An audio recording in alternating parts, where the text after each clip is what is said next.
Bonjour à toutes et à tous, ravi de vous retrouver sur le plateau de BX Foot. Dans l'émission d'aujourd'hui, on abordera la formation des jeunes footballeurs bruxellois à travers la rencontre d'Iris League entre le RWDM et le FC Saint-Michel.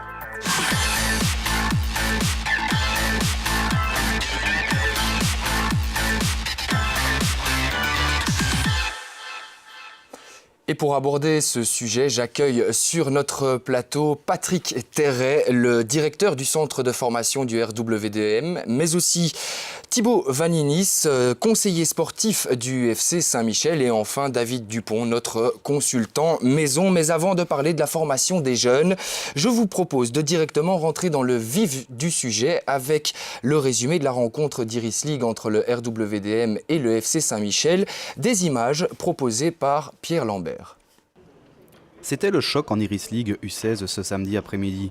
Le RWDM, leader invaincu, recevait son dauphin, le petit nouveau dans ce championnat, le FC Saint-Michel.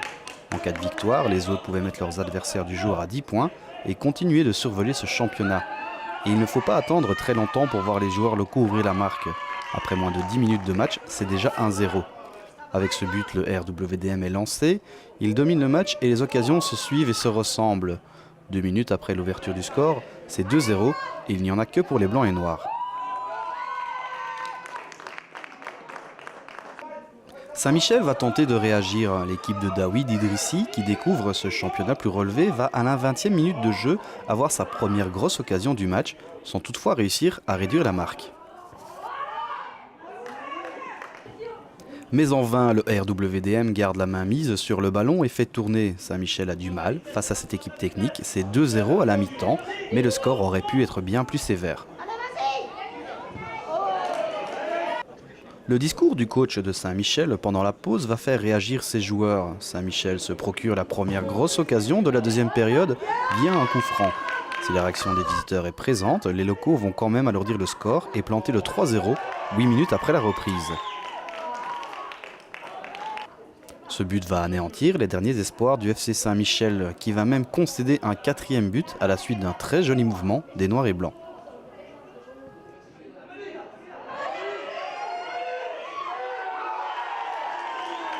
C'est 4-0 et pourtant Saint-Michel continue d'y croire. Ils veulent absolument inscrire ce petit but qui leur ferait du bien au moral.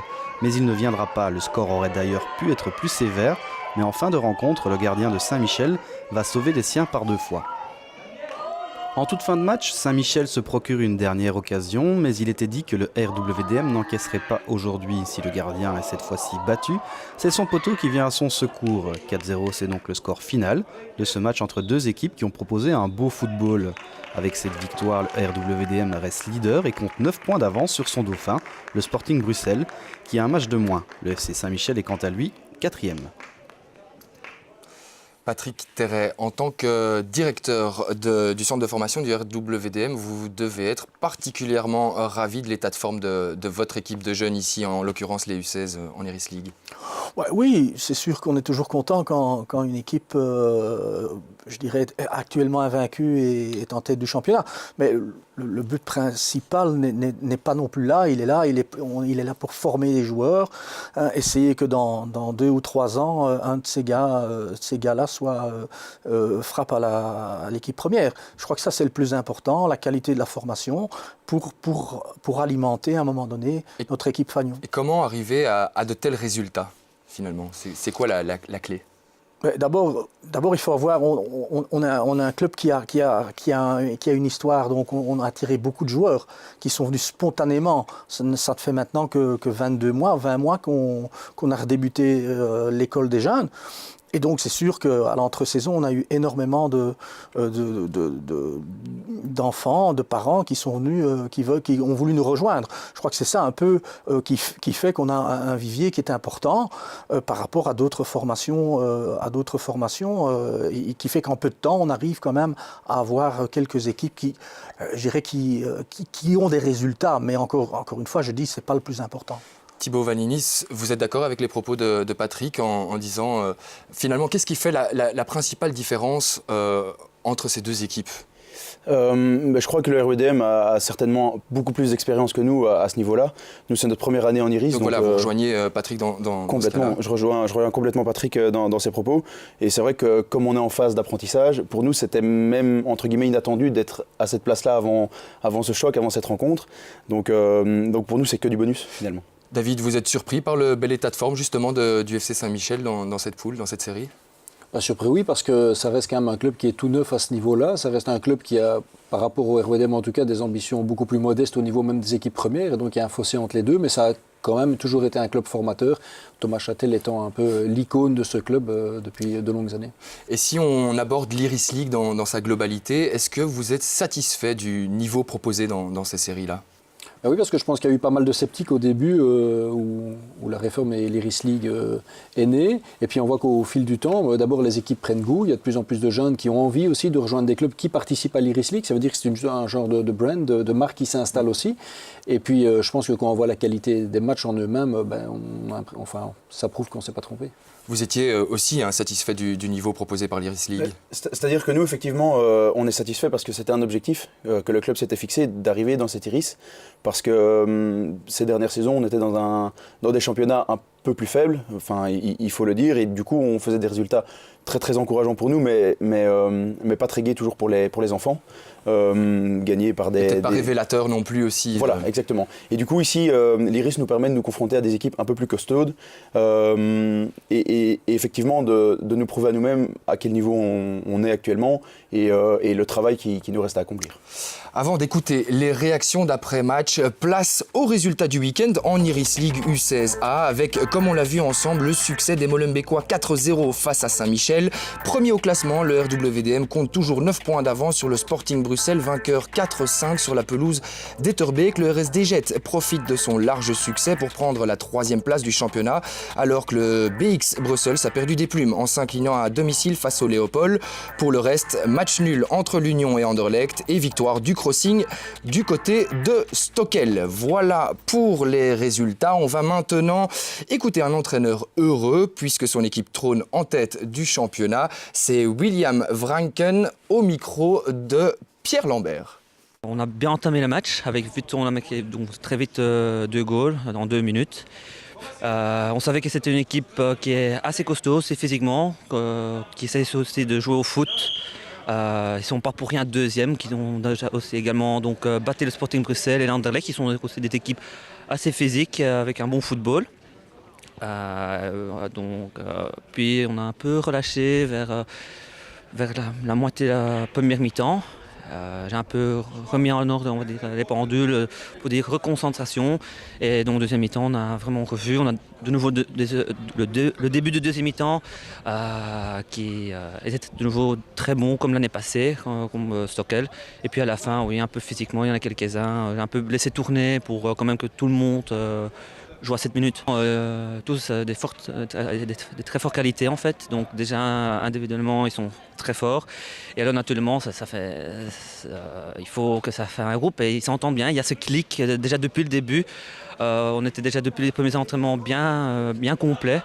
Et alors, ils comprennent vite et donc ils comprennent le style de jeu que je veux, que l'RWDM veut jouer. Une bonne construction de derrière, vraiment beaucoup de percussion, infiltration et laisser tourner ce ballon. Et ils comprennent vite, avec leur qualité en plus. Donc c'est un mélange de tout et c'est ça qui fait ce succès en fait. Patrick Terret, William Vranken aborde le style RWDM. Est-ce que vous pouvez nous l'expliquer ?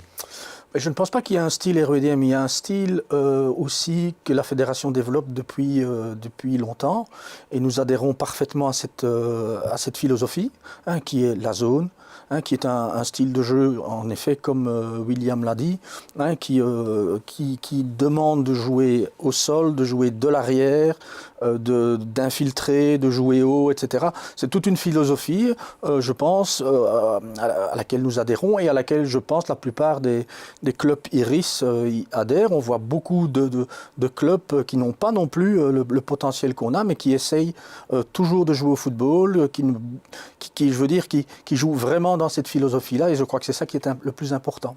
Thibaut, vous essayez d'avoir votre griffe ou votre style FC Saint-Michel ou vous rejoignez Patrick dans... Alors c'est vrai qu'on essaye d'avoir notre propre griffe. Notamment cette année, on a pour la première fois mis en place un cahier de charge, donc une vision de la formation qui va des U10 jusqu'au U19. C'est une première pour nous. On a une vision sur les 3 prochaines années. Donc c'est une façon aussi de concerner tous les coachs et d'avoir cette ligne de conduite pour le club. Mais effectivement, je rejoins aussi ce que disait Patrick, puisque finalement... on a énormément actuellement d'entraîneurs diplômés. Donc on est passé de 5 à plus de 20 en quelques années. Et donc on rejoint évidemment aussi la vision de la formation qui est effectivement de mettre cette balle au sol et de construire à partir de l'arrière. Patrick, quel est l'objectif de votre centre de formation? Est-ce que c'est la recherche de l'épanouissement de l'enfant ou bien la recherche de l'excellence à tout prix? C'est un mix des deux. C'est sûr que à notre niveau actuel et avec les ambitions du club, on veut arriver vers l'excellence. Si nous montons, par exemple, l'équipe première monte en division 1 amateur l'année prochaine, on aura l'élite et on va devoir aussi aller vers cette excellence. Mais d'un autre côté, forcément, cette excellence, on ne peut vraiment la développer que si, à la base, on ne donne pas cette envie aux petits, à un maximum de petits, de pouvoir s'épanouir dans ce qu'on appelle le fun football. Et je crois que c'est seulement comme ça qu'on y arrivera. David, comment est-ce que vous jugez de manière globale la formation des jeunes dans nos clubs bruxellois? Je trouve qu'elle s'est clairement bonifiée au fil des saisons, évidemment. Alors l'apport d'entraîneurs diplômés fait beaucoup. Moi, je me promène parfois sur certains terrains. Je constate, pour donner un petit exemple comme ça, que les dégagements du gardien vers l'avant, pour personne, ça n'existe plus. De nos jours, on dit au gardien, tu joues au court, on va développer, on va faire des passes, etc. Parce que ça n'a jamais rien apporté, pas plus que des ballons qui passent au-dessus de la défense et qui sont perdus d'avance. Donc je trouve que c'est bénéfique pour tout le monde et c'est pas compliqué. Regardez les noyaux de division 1, il y a de plus en plus de joueurs qui sont issus des clubs bruxellois à la base. Donc c'est que le travail est bien fait. J'ai une petite question pour vous deux, Patrick et Thibaut. Est-ce que vous avez un club référence en Belgique en termes de formation des jeunes? Est-ce que vous puisez quelques idées chez un club peut-être de l'élite ou pas? Patrick? Pas spécialement, mais disons qu'il y a quand même des clubs bruxellois et un en particulier, mais qui lui travaille l'excellence, bien sûr, avec beaucoup de succès, il faut l'avouer. Vous parlez du Sporting d'Anderlecht. Du Sporting d'Anderlecht, donc forcément, c'est sûr que c'est un club qui fut rival en son temps, et j'en sais quelque chose, mais avec qui maintenant on a des relations qui sont plus qu'amicales et avec qui on collabore et duquel on va essayer quand même de prendre pas mal de choses qui sont quand même très, très bonnes au niveau de la formation. Thibaut, brièvement là-dessus? Oui, nous, en fait, on regarde aussi un peu comment ça se passe ailleurs. On a des bons échos d'Anderlecht et du Standard, mais on a eu la chance cette année de signer un partenariat avec le club de Lille, qui se trouve dans le nord de la France. Et c'est vrai qu'eux nous aident sur certains points comme ça de formation, et donc on travaille avec eux. On a écouté les propos de l'entraîneur du RWDM. Place maintenant à la partie adverse avec le coach de Saint-Michel, Daoud Idrissi. Un match un peu compliqué pour nous, on s'y attendait, on sait que c'est une belle équipe qui n'a pas encore perdu de match, donc voilà, on est arrivé ici, nous l'objectif c'est d'apprendre, les enfants découvrent aussi une nouvelle série, il faut savoir qu'on était dans une série un peu plus faible l'année dernière, là on a l'opportunité de se jauger face à de meilleurs adversaires, c'était l'occasion aujourd'hui, donc voilà, on est venu, on a appris, c'est une très belle équipe. Les gamins se sont bien battus, on a fait quelques erreurs, évidemment ça fait partie du foot, mais voilà, mardi on retourne à l'entraînement et on apprend de ses erreurs. Mais en soi, le classement, moi je le dis souvent aux enfants, je n'y tiens pas trop compte, l'objectif c'est vraiment d'apprendre, de les faire progresser. Moi je suis là dans un processus de formation, vous savez, je les ai 2 ans, l'année prochaine c'est quelqu'un d'autre, l'objectif c'est vraiment de les préparer pour l'âge adulte. Donc pour le moment ça se passe très bien, on est dans une série nouvelle, on découvre, on se débrouille assez bien. Je pense qu'il y a beaucoup d'équipes qui pensaient que Saint-Michel jouerait les dernières places, donc voilà, pour le moment c'est une bonne surprise. On mise sur le plaisir de jouer au foot tout simplement. J'en fais partie donc de l'équipe première, je sais très bien les gamins qui arrivent, c'est des gamins qui veulent juste prendre du plaisir, qui ont les études à côté ou n'importe quoi d'autre. Et voilà, ils viennent, ils s'amusent, ils se dépensent. Et c'est ce qui fait, je pense, la marque de fabrique du club. Les gamins s'amusent et c'est le plus important. Thibaut, il y a quelque chose qui m'a interpellé, 2 choses qui m'ont interpellé dans les propos de Daoud Idrissi. Le classement n'est pas important et le plus important c'est de s'amuser. Ouais. Est-ce que c'est un peu le credo du FC Saint-Michel? C'est complètement la philosophie du club en fait. On tend vers la formation, mais le fun football dont parlait Patrick tout à l'heure, c'est vrai que nous on a d'autres ambitions évidemment puisqu'on est un club amateur depuis la création du club. L'important c'est effectivement que nos jeunes s'amusent, qu'ils prennent du plaisir sur le terrain. Et puis effectivement nous notre objectif c'est d'en amener le plus possible en équipe première, mais toujours avec cette mentalité de fun football et surtout de privilégier ce qu'il y a à côté. Le plus important c'est les études, etc. Donc vraiment donner aux enfants le plaisir de jouer au football avec des objectifs qu'on se fixe au club. Vous mettez tous les deux beaucoup d'importance dans la formation des jeunes, mais est-ce que ça veut dire que vous ne prospectez plus pour acquérir de nouveaux joueurs et de nouveaux talents? Alors, c'est-à-dire qu'à Saint-Michel, on ne l'a jamais vraiment fait, puisque forcément, on n'a pas des objectifs de recrutement. C'est vrai que la philosophie du club depuis des années, c'est de faire monter nos jeunes, donc comme je disais juste avant, en équipe première. On a d'ailleurs 90% des joueurs de l'équipe qui sont issus de la formation du club. Donc ça, c'est vraiment très chouette. Et puis, on a un club qui ne paye pas les joueurs. Donc en provincial, on est en deuxième provincial, on joue le haut de tableau et on ne paye pas les joueurs. Donc on travaille vraiment avec nos jeunes. Donc on n'a jamais fait vraiment ça. C'est pas un objectif pour nous. Patrick, par contre, vous, c'est quand même encore votre cas? Oui, quand même. Je vais prendre l'exemple des U16. Il faut savoir que l'entraîneur a 18-19 joueurs et qu'il fait une tournante. Donc par exemple, samedi, il y a 2 joueurs qui sont 2 titulaires qui n'ont pas joué. Donc ça permet quand même à cette équipe de jouer le haut du tableau en faisant une tournante, en faisant jouer vraiment tout son noyau. C'est sûr qu'on ne sait pas avoir non plus que 18 bons joueurs de niveau. Mais maintenant, pour répondre vraiment à la question, c'est sûr que nous, on a quand même des ambitions, je l'ai dit tout à l'heure, si on monte de division, on va être obligé de se renforcer parce qu'en division amateur, en élite, on va devoir quand même renforcer nos équipes. Donc là, il n'y a rien à faire, on va devoir prospecter, ça c'est certain. David, est-ce que, selon vous, ces jeunes-là auront un jour l'opportunité de toucher à l'élite du football belge puisqu'il faut savoir qu'il y a beaucoup de joueurs, mais peu d'élus. Est-ce que les formateurs aussi anticipent les possibles échecs? Il y a un peu 2 questions dans ma question. Pas de problème. Ce qui se passe, c'est que le RWDM est encore un club relativement neuf, malgré tout, même s'il traîne une histoire derrière lui, d'ailleurs une assez glorieuse histoire.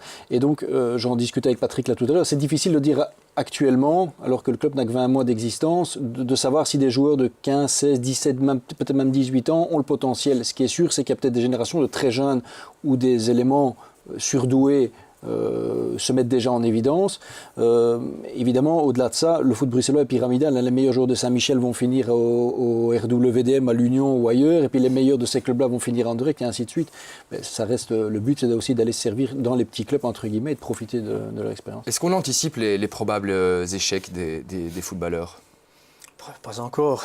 On n'en est pas encore là non plus.